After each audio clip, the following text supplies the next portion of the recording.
Most birds think the cormorant is not very bright. Other water birds, ducks for example, never have anything to do with them, even though they live in the same country.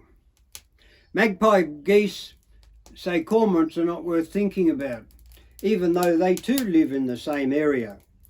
Both call them shags and have sayings like sitting there like a shag on a rock. It's horrible.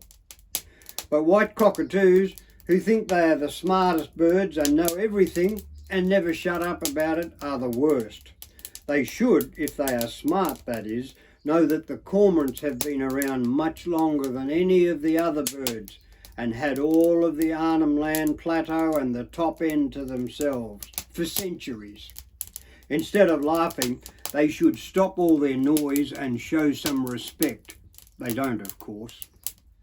There's one bird that shows the cormorant respect, and that is the pelican. They don't talk about how much they know or spend their time screeching and laughing. They just quietly go about their living as though they were meant to. Sometimes in big mob, sometimes on their own, but mostly small mob, working together and looking out for each other. Strong culture, been that way forever. This is a story about a very strange event. Not many people know about it, but I can tell you about it because I listened in when it happened. I was sitting on the deck of my boat, just relaxing and enjoying the quietness, when I heard voices. Somebody talking. That was strange because the only other person was Robin and she was down below having a sleep. I had been watching a cormorant sitting on a dead branch out of the water. Drying its wings it was. You would have seen them do that. Mostly like this, with a belly full of fish. That's why their wings are all wet, feathers. The pelican must have swum over quietly and started talking with the cormorant.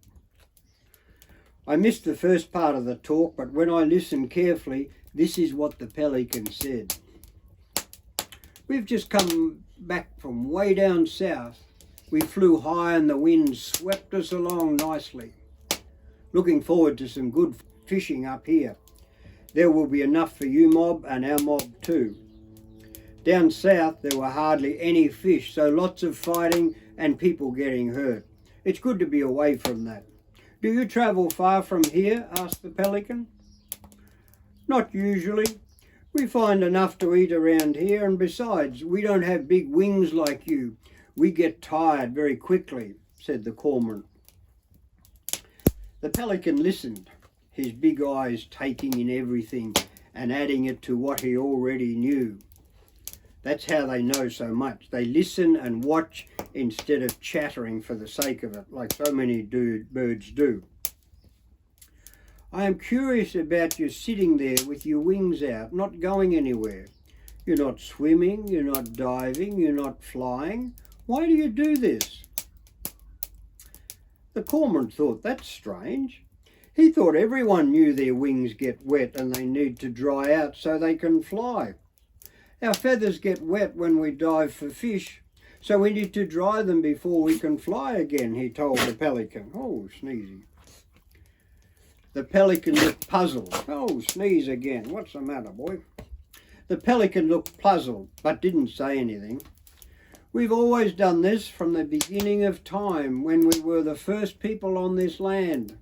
It's part of our culture, part of who we are, said the cormorant, nodding his head as though he was agreeing with himself. The pelican listened, but still looked puzzled. After a while he said, have you ever tried to fly with wet feathers? The cormorant's head was nodding sideways now. Even before he heard the end of the sentence, it's always been this way. The old people taught us this law, and we teach our little fellas the same. It is the way it's meant to be. Yes, the pelican said, but have you tried to fly instead of sitting there like that? No, because we would crash. When our feathers are wet, we can't fly. So we always dry them first, just like this, said the cormorant. Well, I'm not a cormorant, said the pelican, but I know a lot about feathers, wings and flying, long distances too, without getting tired. I am sure if you just shook the water off and started to fly, your feathers would soon dry in the air, especially up here in the dry season. The cormorant didn't know what to think.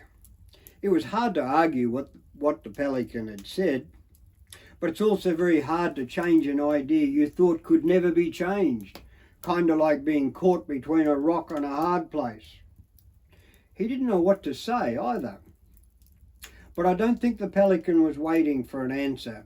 He understood the challenge the cormorant was facing, and it wouldn't be an easy one to deal with. In the end, the cormorant didn't think much more.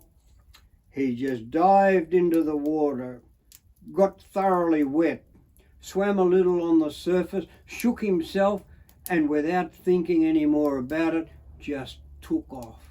Yeah, a little shaky at first, but then the feeling of doing something he thought could never be done made it worth it.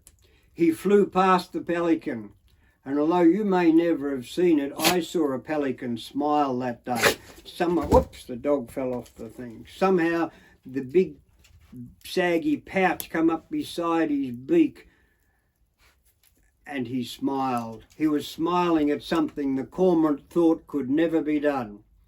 I heard later that the cormorant had a hard time making any of the other birds smile though,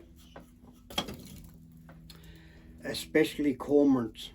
You would think they, of all birds, would welcome such an event, but they didn't. I mean, they had never known anything else, but it's our culture story, so they didn't want to change. It's been handed down from the beginning, they said. It's in our stories, our dances. It's part of who we are, they cried, wishing the idea would just go away. Of course, the idea didn't just go away. The cormorant said he loved to be part of the stories and the dances, and that none of that had changed. And slowly, more and more cormorants saw how much better it was. Not to feel that they had to sit there because they had always done that. He became a leader, especially to younger cormorants who had wanted to change but weren't brave enough. To see them taking off whenever they wanted to was so much better than being held back by an idea they thought could never be changed. And that is why you hardly ever see a cormorant sitting on a dry branch now. They know they can fly, so they do.